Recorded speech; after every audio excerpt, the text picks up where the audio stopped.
अहो सावलीताई, अहो साहेबांचा फोन आहे.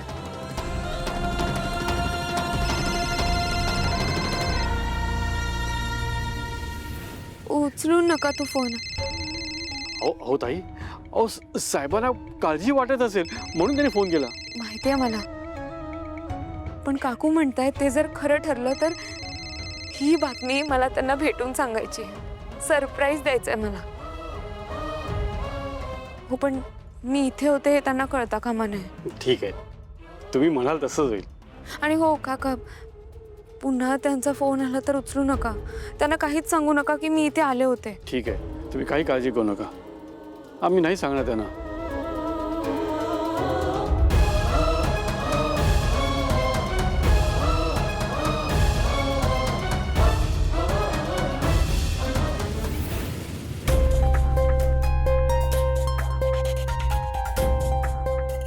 बाबुळवाडीचे सरपंच फोन उचलत नाही आता.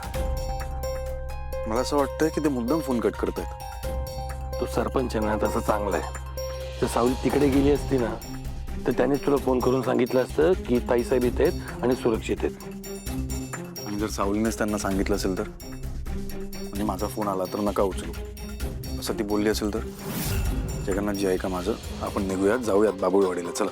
नाही यार, का वेडा झाला का तू? हा, तिने तिथे काय सांगितलं आपल्याला काय माहितीये? तुमच्या भांडणाबद्दल, तुझ्याबद्दल काय चित्र निर्माण केलंय याची काही कल्पना नाही आपल्याला. अचानक काय जायचं तिथे बाबुळवाडीला आणि त्यानं वेगळाच अर्थ काढला तर? मग काय करायचं, इथेच बसून राहायचं रात्रभर? हे बघ, ती बाबुळवाडीला असेल ना तर ती सुरक्षित असणार. तू जरा धीर धर, कारण की अख्खी बाबुळवाडी तिला लेक मानते आपली, कळलं? आणि समजा आपण उद्या जरी गेलो तर काय कारण सांगायचं त्यांना? अरे सांगता येईल ना काही, तू तुझ्या कंपनीच्या कामासाठी आलायस, जमिनीचं काहीतरी असं, त्यासाठी मी इथे आलोय. एकदा तिथे गेली तुला समोरच सावली दिसेल की नाही? तुझंही काम झालं. हा, म्हणजे कंपनीच्या कामासाठी आलोय सांगू शकतो आपण. अगदीच. सावली असेल ना तिकडे? विठ्ठलावर विश्वास ठेव, ती असेल आणि सुरक्षित असेल. देवा, माझ्या लेकीवर बारीक लक्ष ठेवा. ठीक आहे.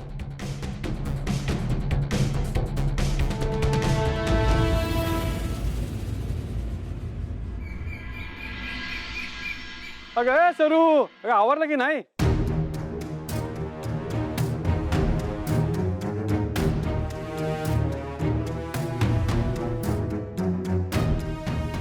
सावकाश जावा आणि काळजी घ्या. तुमच्या पदरात आता जीव आहे, त्याची पण काळजी घ्या. पण काकू तुम्ही इतक्या खात्रीने कसं काय सांगताय?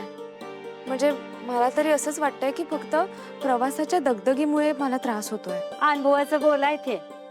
ज्या माऊलीच्या पदराला लेकरू लागायचं असते तिच्या चेहऱ्यावरचं तेजच सांगून जाते. आणि मी खात्रीने सांगते, तुम्ही आई होणार आहात. विठू माऊलीनेच तुमची ओटी भरली बघा. काकू, तुमचं म्हणणं खरं ठरलं ना तर मी दवाखान्यातून येताना तुमच्यासाठी मिठाई घेऊन येईन. अहो मिठाईच काय, आपण अख्ख्या गावात साखर वाटू. हो, खरंय खरंय. बरं चला, आता उशीर नको व्हायला. दवाखान्यात गर्दी व्हायची आधी आम्हाला पोचायला पाहिजे. चला लवकर. हो, या. येते मी सावकाश.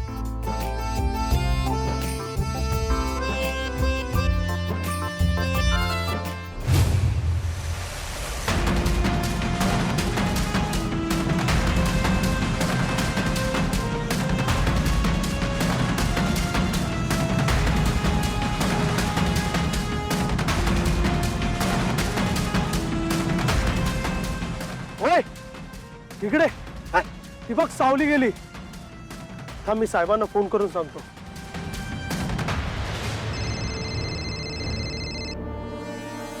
हा बोल रे. हॅलो साहेब, सावली जाळ्यात आले. ती गावाबाहेर पडले रिक्षात बसून. काय करू, उडवू का? बेंडोक माणसा, तुला जे करायला सांगितले ते कर, कळलं काय? एक मिनिट, ती एकटी आहे का कोणी आहे तिच्याबरोबर? नाही नाही, तिच्यासोबत गावातला एक माणूस पण आहे. गावातला माणूस आहे? नको, काय करू नकोस. पाठलाग कर फक्त. कुठे जाते, काय करते बघ. नंतर चान्स मिळाला, एकटी असेल तेव्हा गेम वाजव. मला अपडेट देत राहा, कळलं का? ठीक आहे साहेब, मी तिला नजरेतून सुटू देणार नाही. हे चल चल बस.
थांबव ना. चल. मला साहेबांना फोन करीन काय.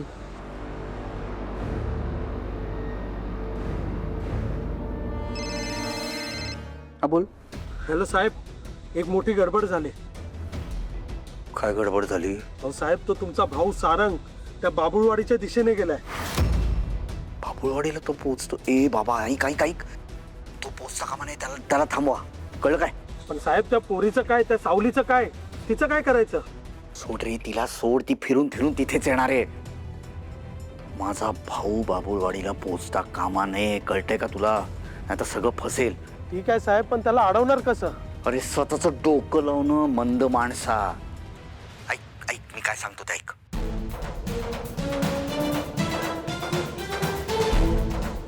ठीक आहे साहेब, मी एक काम करतो, त्या जंगलातून आहे ना एक शॉर्टकट आहे, तिथून त्याला लवकर गाठता येईल. हा, तेवढं तर कर. कळलं काय? तेवढं कर हं? हे गाडी या बाजूला घे.